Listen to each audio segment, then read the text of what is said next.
Buli nga 2 omwezi ogwokuna ensi yeefumintiriza ku bulemu bw'obwongo obumanyiddwa nga autism oba momboota, nga wano mu Uganda ekitongole kigatta abantu abatawaanyizibwa obulemu buno ekya Uganda Autism Society kyekyomya omutwe mu nteekateeka eno.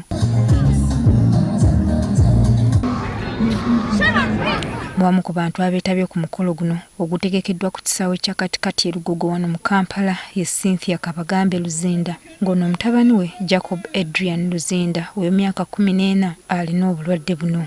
Nategeera omwana wange alina autism ku myaka 2.5 nga aluddewo okwogera ng'ate alina certain behavior challenges.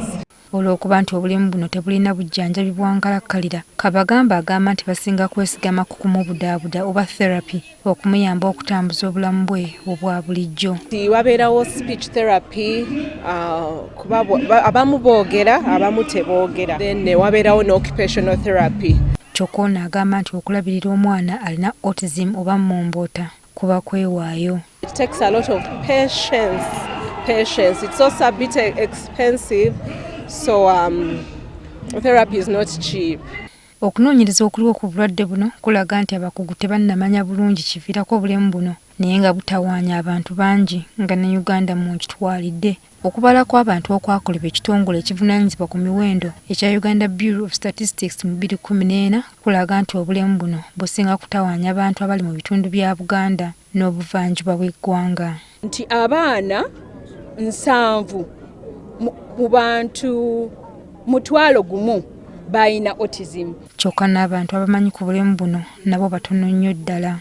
Myths eziri out there abantu kyebasinga okwogera kwegamba nti bano abaana zonto, mubawa amanya nga bazonto, oyo baamuwayo nga saddaaka, oyo baamuloga, bakadde be baayagala obugagga, naye ng'ekyo si kituufu.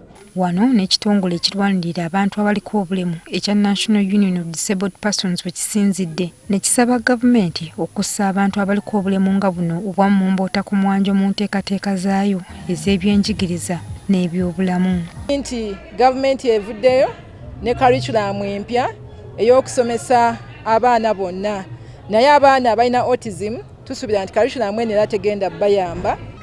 Ekyokubiri, bwe tutuuka mu cost ey'okumanaginga abaana abaliko obulemu, cost eno erekebwa omuzadde, ate ng'omuzadde, abazadde abasinga abalina abaana bano tebalina busobozi bumala. Kuno kusa n'okwongera okusomesa abantu ebikwata ku bulemu buno.